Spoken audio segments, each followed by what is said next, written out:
한 주간 행복하셨죠? 아멘. 오늘 AWMJ 파송식이라서 선교에 관계된 설교를 준비를 했는데 기도하는 가운데 내 생각이 스가랴서를 그냥 계속 강론했으면 좋겠다는 생각이 들었어요. 그냥 기도하면서 그런 생각이 들어서 성령님이 내 생각을 그렇게 이끄시는구나, 그렇게 받아들였습니다.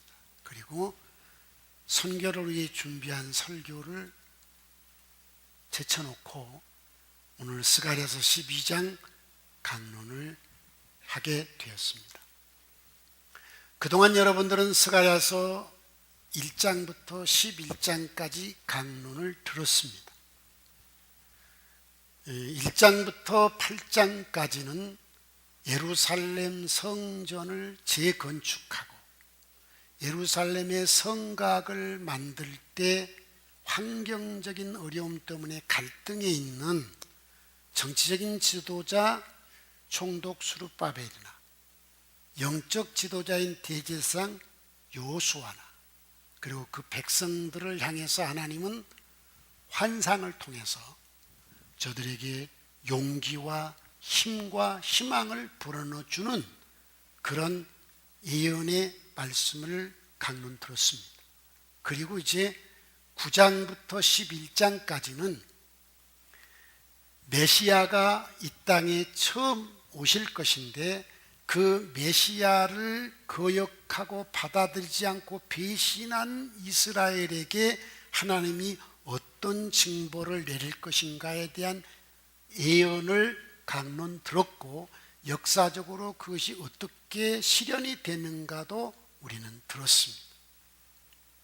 그리고 이제 오늘부터 시작되는 스가랴서 12장과 마지막 장이 14장이니까 12, 13, 14장은 메시아가 이 땅에 두 번째 오시는 메시아의 재림과 하나님의 백성의 기가 막힌 승리에 대해서 예언을 해 놓았습니다. 그 중에 오늘 12장 강론을 하도록 하겠습니다. 1절을 한번 읽어보겠습니다. 시작. 이스라엘에 관한 여호와의 경고의 말씀이라. 여호와 곧 하늘을 펴시며 땅에 터를 세우시며 사람 안에 심령을 지으신 이가 이르시되. 지금 이 12장의 예언의 말씀을 하시는 분은 어떤 분이시냐? 하늘을 펴시고 땅에 터를 세우시고 사람 속에 심령을 불어넣으신 분, 그러니까 이 우주 만상의 모든 것을 창조하신 가장 능하시고 강하신 분으로 표현을 했습니다. 그분의 말씀이니까 꼭 그대로 될 것이라는 그런 암시를 우리에게 주신 것입니다. 그러면 어떤 예언이냐? 1절부터 9절까지는 하나님이 이스라엘 백성들을 보호하시고 승리하게 해주시는데 직접 하나님이 개입을 하시겠다는 것입니다. 그러니까 이스라엘이 나가서 막 지들 힘으로 싸워 이기게 한 게 아니라 하나님의 방법으로 이스라엘을 보호하시고 하나님의 방법으로 이스라엘의 대적과 싸우시고 이스라엘로 하여금 승리하게 해주겠다는 너무나 희망에 넘치는 말씀입니다. 그러면 이 말씀을 예언을 받을 그 당시는 포로에서 돌아와서 성전 짓고 성곽 건축할 때 부족들 주변 부족이 공격이 오고 돈이 없고 어려운 환경 속에 있었는데 그런 환경을 극복하고 승리하게 하는 예언인가? 물론 그럴 수도 있죠. 그들은 그렇게 받아들일 수도 있을 거예요. 그리고 저들은 성전을 짓고 얼마 안 가서 타락했어요. 100년도 안 돼서 타락해서 포로에서 돌아와서.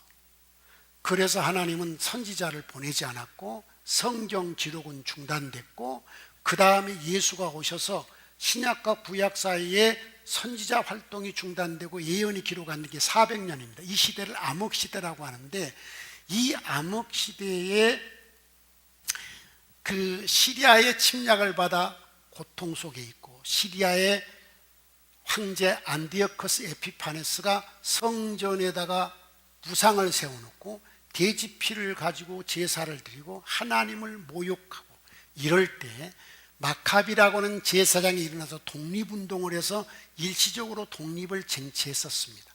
이것은 성경이 없고 성경 기록이 안 될 때니까 400년 동안에 일반 역사 속에 있는 이야기입니다. 그럼 그때를 말한 것인가? 그럴 수도 있습니다. 그러나 여러분, 그때를 궁극적으로 말한 게 아닙니다. 그러면 하나님은 이스라엘을 향해서 어떻게 보호하시고 어떻게 싸우시겠다고 했느냐? 하나님께서 이스라엘로 하여금 주변 국가에게 취하게 하는 마치대가 되게 하겠고, 이스라엘로 하여금 주변 국가에게 무거운 돌이 돼서 그 돌을 드는 자마다 상하게 다치게 만들겠다, 그렇게 하시겠고, 이스라엘을 공격해오는 기마병, 그 기마를 타고 오는 군인을 미쳐버리게 만들고 그 말들의 눈을 어둡게 만들어 버리겠다는 것입니다. 그럼 어떻게 될 것 같습니까? 이건 뭐 상징적인 거지만 실제로 하나님이 그렇게 개입을 하시겠다는 거죠. 그리고 이스라엘의 지도자들이 절망에 빠져 있었는데, 여러분, 지도자가 너무 중요해요. 이 이스라엘 지도자들에게 하나님이 이스라엘 백성과 예루살렘과 함께 하시는구나, 이걸 눈으로 보고 확신이 차서 막 마음에서 용기가 생겨나게 하고, 이스라엘의 지도자들은, 그 용기가 생겨난 지도자들은 마치 장작나무 가운데 화로 놓은 것처럼, 장작나무에다 화로를 놓으면 어떻게 될까? 뻔하죠.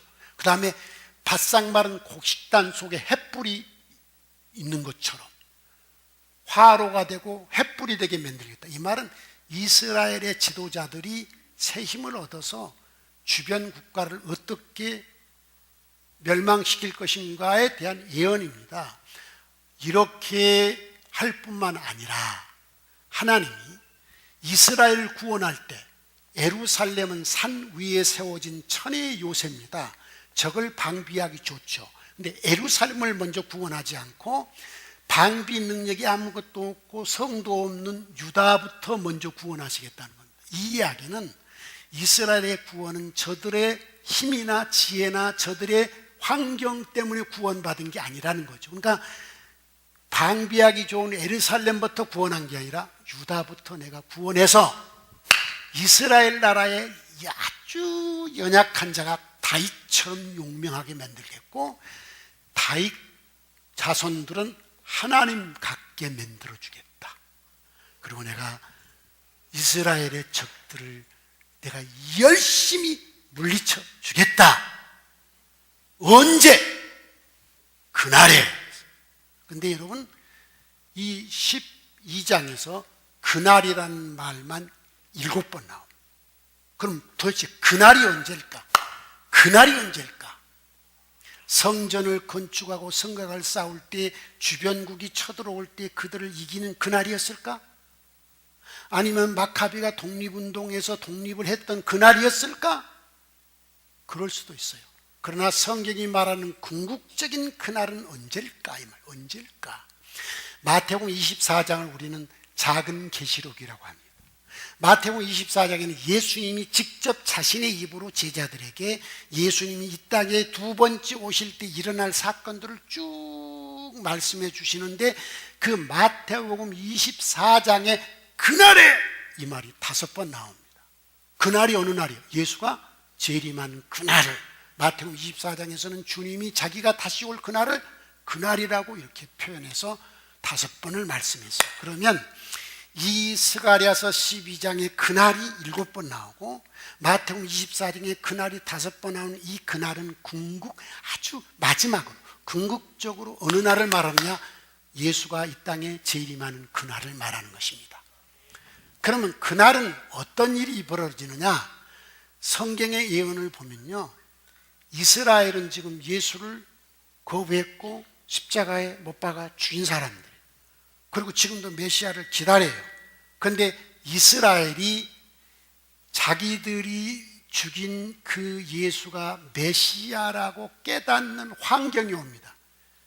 그 환경까지 내가 얘기할 시간이 안 되니까, 계시록 강론을 들은 사람들은 알잖아요. 그 환경이 옵니다. 세계 연합군이 이스라엘을 공격이 옵니다. 그 공격이 올 때 이스라엘은 그들을 대항할 힘이 없어요. 그때 저들이 메시아가 이미 왔다는 걸 깨닫게 됩니다. 그리고 회개하게 되는데 그건 뒤에 가서 설명할까요? 그때에 예수님이 천군 천사와 함께 지상으로 강림하면서 연합군을 격파하는 내용이 계시록 19장에 쭉 길게 열거가 되어 있습니다. 바로 그날을 말하는 것입니다. 그리고 교회는 이미 휴거가 되고 휴거에 떨어진 성도들이 있습니다. 이 휴거에 떨어진 성도들이 떨어져서 박해가 엄청나게 심해. 그 박해를 견뎌낼 힘이 없어. 그래서 회개합니다. 그때 예수님이 재림을 해서 타락한 이스라엘도 구원하고 휴거에서 떨어진 백성들도 구원하고 공중에 휴거됐던 성도들은 예수와 함께 지상으로 재림하게 되는 거죠. 이런 내용이 요한계시록 6장부터 4장부터 시작되죠. 요한계시록 4장부터 19장 사이에 자세하게 예언이 되어 있는 걸 한 2년 전인가요? 1년 전인가요? 여러분 요한계시록 전체 강론을 한 2년 동안 들었지 않습니까? 바로 그날을 말하고 있는 것입니다. 그러면 여러분, 그날이 궁극적으로는 예수가 재림하는 그날이지만 지역적으로 보면은 이스라엘이 성전을 건축할 때 저기 공격이 온 걸 물리친 날도 될 수 있고, 마카비 독립 그날도 될 수 있고, 또 신화성 목사나 성도 여러분이 위기에 처했을 때 하나님께 도움을 구했더니 하나님이 그 위기를 구한 그날도 그날이 될 수 있습니다. 하나님은 언제나 우리를 이렇게 구원하시는 분이십니다. 그러나 궁극적으로는 그리스도의 재림의 때를 말한다, 이런 얘기예요. 그래서 하나님은 그가 사랑하는 백성을 반드시 보호하시고 승리케 하시는 것입니다. 그럼 우리가 할 일은 뭐냐? 인내하는 거예요. 이제 10절부터 14절에 하나님은 이렇게 우리를 움직이십니다. 10절을 한번 읽어보겠습니다. 시작. 내가 다윗의 집과 예루살렘 주민에게 은총과 간구하는 심령을 부어주리니 그들이 그 찌른 바 그를 바라보고 그를 위하여 애통하기를, 독자를 위하여 애통하듯 하며 그를 위하여 통곡하기를 장자를 위하여 통곡하듯 하리로다. 그날에 하나님은 누구를 구원하시느냐? 회개하는 자입니다. 그래서 하나님은 그날에 이스라엘 백성들에게, 다윗의 집과 예루살렘 주민에게 뭘 부어주시느냐? 은총을 부어주시고 간구하는 영을 부어주신대요. 여러분, 은총이 뭡니까? 특별한 사랑을 말합니다. 하나님의 특별한 사랑을 부어주고 하나님께 기도할 영을 부어주신다는 것입니다. 성도 여러분, 성도가 하나님의 사랑, 은총을 깨달으면 기도는 저절로 나와요. 하나님의 사랑을 깊이 깨달은 사람일수록 무슨 기도가 나오느냐? 그동안 하나님께 잘못한 회개, 그 사랑에 내가 응답하지 못한 죄를 회개하는 겁니다. 하나님이 나를 이렇게 사랑해 주셨는데 나는 이렇게 엉터리로 살았구나. 어느 정도 회개냐? 눈물 찔끔 흘리는 그런 정도의 회개가 아니고요, 자기에게 하나밖에 없는 아들이 죽었을 때 애통하는 그 마음. 여러분에게 아들 딱 하나밖에 없는데 그놈이 죽었다, 그때 애통하는 그 정도 마음. 그 다음에 내 집에 자식이 많지만 맏자식이, 장남이 죽었다, 그때 통곡하는 그 통곡의 마음으로 하나님께 죄를 회개한다는 겁니다. 이 사람을 하나님이 건져주시는 것입니다. 아무나 건져준 게 아니고요. 아셨어요? 어떻게 회개하느냐? 두리뭉실로 회개하는 게 아니고 단체로 회개하는 게 아니라 따로 따로 따로. 한번 읽어볼까요? 다 11절부터 14절까지 한번 읽어봅시다. 따로 따로. 시작. 그날에 예루살렘에 큰 애통이 있으리니 무깃도 골짜기가 하다드림몬에 있던 애통과 같을 것이라. 온 땅 각 족속이. 보세요. 온 땅 각 족속이요. 이건 이스라엘만을 말하는 게 아니죠. 온 땅 각 족속이 시작. 따로 애통하되. 다윗의 족속이 따로하고 그들의 아내들이 따로하며 나단의 족속이 따로하고 그들의 아내들이 따로하며 네이 족속이 따로하고 그들의 아내들이 따로하며 시므이 족속이 따로하고 그들의 아내들이 따로하며 모든 남은 족속도 각기 따로하고 그들의 아내들도 따로하리라. 아시겠어요? 어떤 분 전도하다 보면 아니 나는 뭐 우리 아내가 신앙생활 하니까 치맛자락 붙잡고 같이 올라가려 합니다. 뭐 농담 삼아 그런 소리 있죠? 아니에요. 따로. 남편 따로, 아내 따로. 각자 회개하라. 성도 여러분, 이제 말씀을 맺습니다.